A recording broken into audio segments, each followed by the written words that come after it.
सुना सुना लागे सारा संसार, दिल बौला के बैठल बा उरस, ए बैठल बा उरस।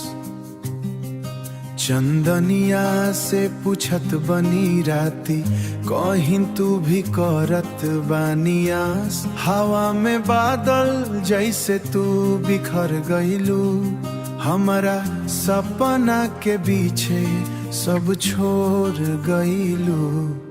तोहर याद में रोए लाए दिल, जे कहा न सकनी बात ये सजा।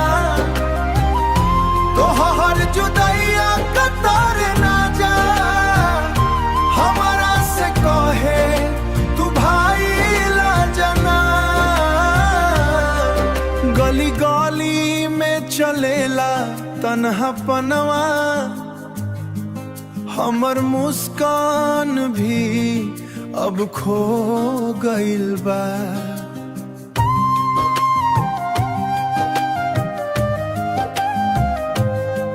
जेकर साथ में हम रहे खुश, उका से आज दूर हो गइल बा।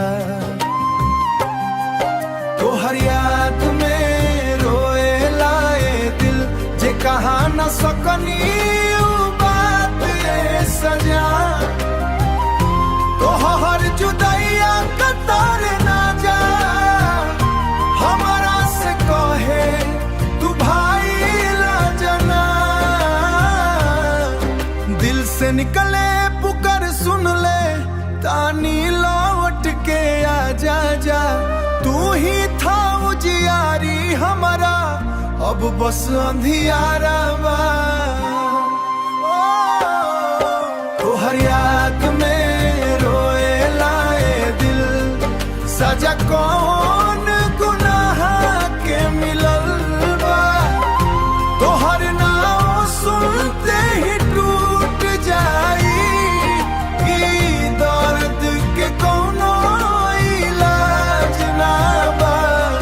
तोहर याद में रोए लाए दिल।